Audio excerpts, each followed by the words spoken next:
तो सोचना क्या है? क्या है विचार करना?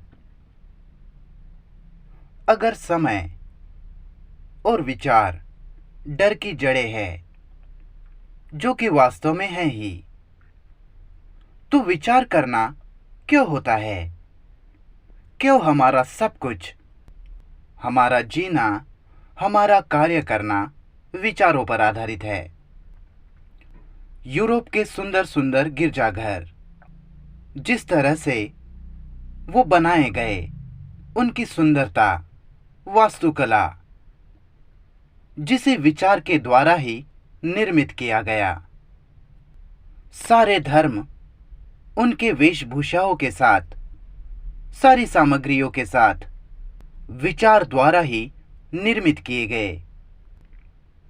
सारी धार्मिक क्रियाओं को, रिवाजों को विचार ने ही निर्मित किया है।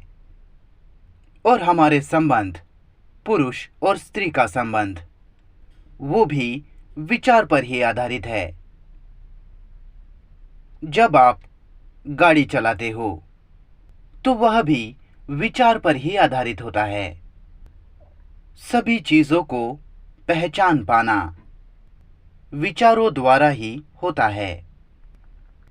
तो अगर आप लोग बहुत ज्यादा थके नहीं हो तो हम सब मिलकर खोजबीन करेंगे, फिर हम रुक जाएंगे।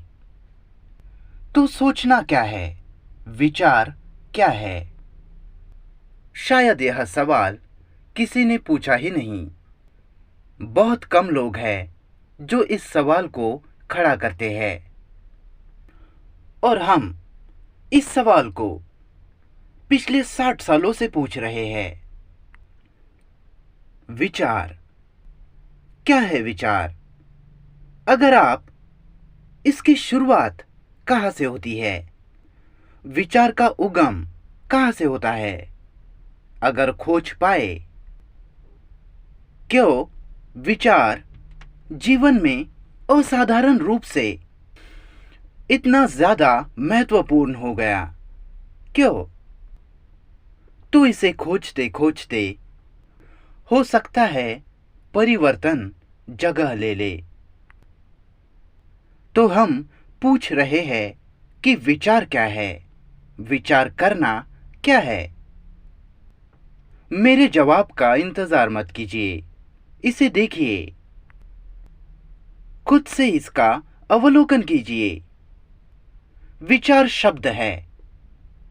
शब्द बड़ा जरूरी है। शब्द की आवाज, उसकी गुणवत्ता, उसकी गहराई, शब्द की सुंदरता, खास करके शब्द की आवाज। मैं निशब्दता की आवाज में, मौन की आवाज में अभी नहीं जाऊंगा। हम फिर कभी उसमें जाएंगे। तो सोचना, सोचना यादों का एक हिस्सा है, याददाश्त का एक भाग है ना? कृपया वक्ता के साथ खोजिए, वहां आराम से या परेशान होकर बैठे मत रहिए। चलिए खोजिए इसे। तो सोचना, विचार यादों का हिस्सा है। अगर आपके पास कोई भी याद नहीं, अगर आपके पास याददाश्त ही नहीं होती, तो क्या आप सोच पाते? क्या विचार करने में सक्षम हो पाते? तब क्या विचार होता? देखिए, हमारा दिमाग याददाश्त का एक यंत्र है, यादों का। जो चीजें, जो घटनाएं हो चुकी है, उनकी यादें, उनके अनुभव इत्यादि। याददाश्त की पूरी पृष्ठभूमि। यादें ज्ञान से, अनुभवों से उठती है, बराबर?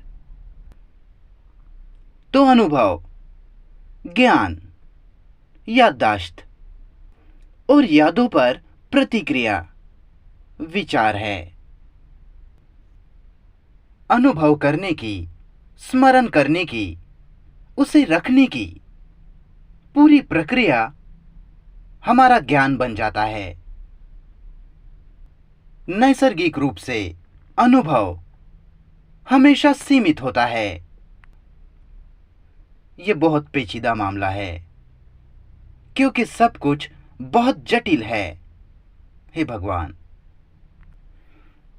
क्या अनुभव अनुभवकर्ता से अलग है? कृपया आपका दिमाग इस खोज में दीजिए। अगर कोई अनुभव करता ही ना हो तो क्या वह कोई अनुभव होगा? जाहिर तौर पर नहीं। तो अनुभव और अनुभव करने वाला एक ही है। वो एक ही चीज है। वह एक ही है। जैसे कि दृष्टा और दृश्य एक ही है। विचारक अपने विचार से अलग नहीं है। विचारक ही विचार है। तो सारे अनुभव सीमित है।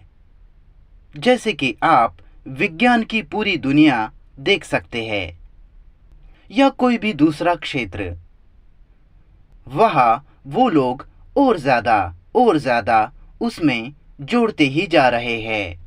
उन लोगों के, उनके ज्ञान में, उनके अनुभवों में।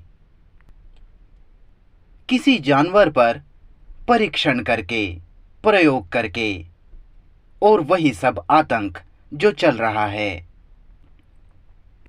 और वो ज्ञान सीमित है क्योंकि वो लोग उसमें ही जोड़ते जा रहे हैं। तो याददाश्त सीमित है और उस याददाश्त से निकला विचार भी सीमित है, मर्यादित है, संकुचित है। तो विचार सीमित होने के कारण नित्य रूप से सदा ही द्वंद्व, टकराव लाएगा ही। इसके पैटर्न को देखिए, इसके ढांचे को देखिए। बोलने वाले की बातों को मान लेना मूर्खता है क्योंकि बोलने वाला कोई अधिकारी नहीं। भगवान का शुक्र है कि वो गुरु नहीं है। इसलिए इस सत्य को हमें साथ मिलकर देखना होगा कि विचार और समय डर की जड़ है। विचार और समय एक ही है। वो अलग अलग गतिविधि नहीं है। विचार और समय। जब आप इस वास्तविकता को देखते हो कि समय और विचार डर की जड़ है, समय, विचार, सिर्फ इसका खुद में अवलोकन करना, खुद में इसे देख पाना, उससे जरा भी, उसके सत्य से, उसकी वास्तविकता से जरा भी हटना नहीं। वह डर समय और विचार ही ले आता है। उसे पकड़ना, उसके साथ रहना, उससे जरा भी भागे बिना, उसे उचित या अनुचित समझे बिना, वैसे कि वैसे ही। फिर एक कीमती हीरा जिसे आप अपने हाथ में पकड़ते हैं, उस हीरे की पूरी सुंदरता को देखिए। फिर आप खुद के लिए देख पाओगे कि डर मानसिक तौर पर पूरी तरह से खत्म हो जाता है। और जब वह डर नहीं होता, तब आप स्वतंत्र होते हो, पूरी तरह आजाद।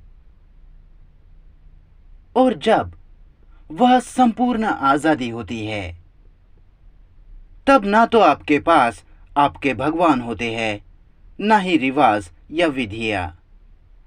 तब आप एक आजाद मनुष्य होते हो, पूरी तरह से स्वतंत्र, मुक्त।